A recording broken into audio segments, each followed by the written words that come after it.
With only days until the first debate, a brand new national Wall Street Journal NBC News poll of Republican primary voters shows Donald Trump leading the large pack of candidates at 19%.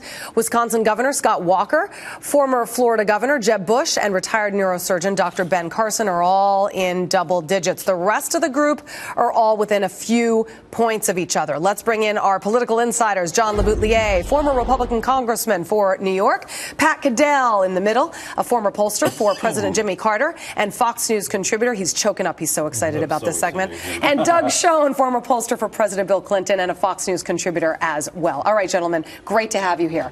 Let's talk about this quick rise on behalf of Donald Trump, his surge in the polls, because it has come at a bit of an expense of other Republican hopefuls. Yeah, I think, first of all, part of it is immigration, but I think there's a larger issue. There's anger with the system. There's anger with Washington. There's frustration that the game is rigged. Trump gives Republicans and indeed America straight talk about how to fix the country, reform our system, and open up our politics. And I think that's ultimately what people are responding to.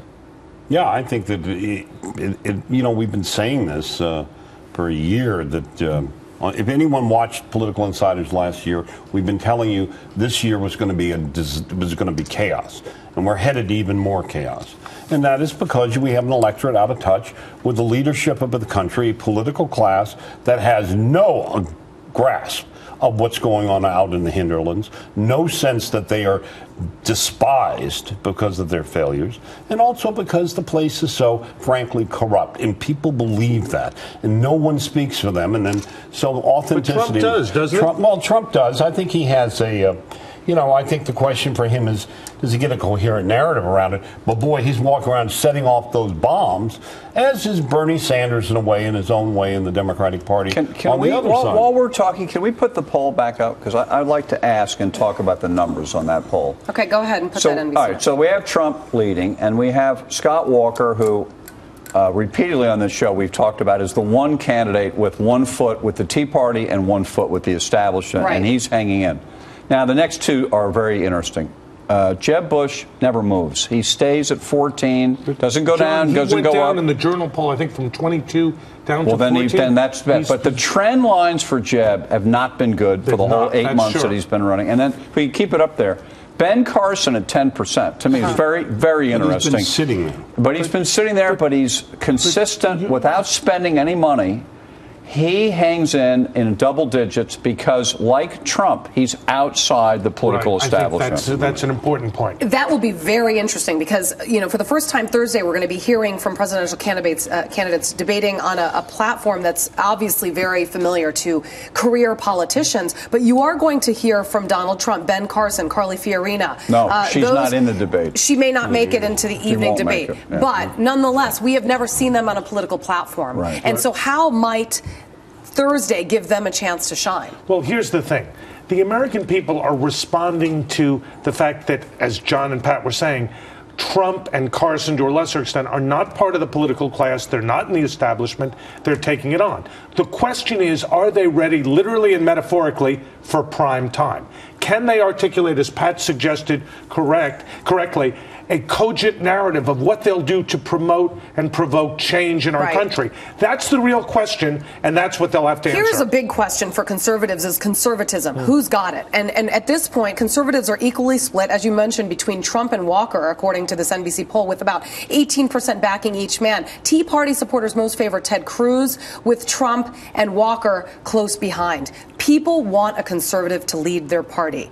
Who is it going to be? Who is the true conservative? That's what we're going to find out, and what the definition of a conservative is. But also because, look, the real point that is not made in the politics of this, Julie, is that this is taking place in an election where 3/4 of Americans basically think their country is in decline, where 60% of them believe their children's future will be worse than theirs, that they got with the American dream, and where 89% of people think the system's rigged against them. No one yet has really articulated that as a larger narrative, which speaks to the question, if you're in the political class and one of those people, you have either been an accomplice or you have been an accessory Or complicit. Or complicit by your silence. And that has yet to be raised. It's a question of defining this better. Let me repeat with Doug a conversation we had on Friday that's telling about it.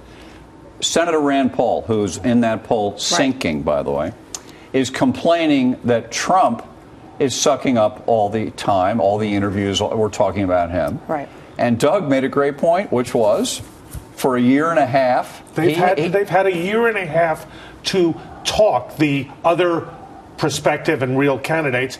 And you know what? By being cautious, playing political games, they have made no impact. One other point quickly, Julie. Right. And we'll get to the Democrats in a second, but we have a number of viewers who write in, communicate with us. I have one who said, you know what?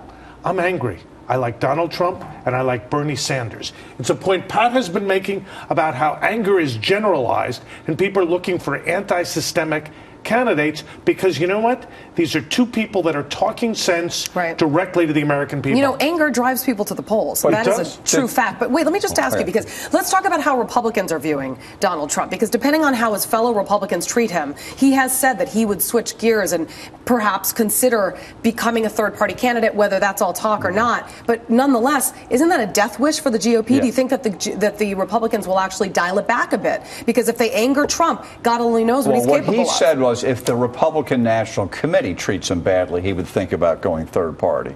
He knows these candidates are going to come after him, and he actually seems to relish when they attack him. It'll help him. On a debate platform, absolutely. People want to hear him debate other Republicans and question their policies on immigration. Well, what we saw last weekend with the Scott Walker thing, where one of his fundraisers in a letter called Trump a dum-dum, that gave Trump carte blanche. He said, great, now I can attack Walker. I mean, John McCain called his followers crazies, and look where that got him. When you are a public official and you call the people you serve crazies, that's not good. No, it's not. And again, it's a question of contrast.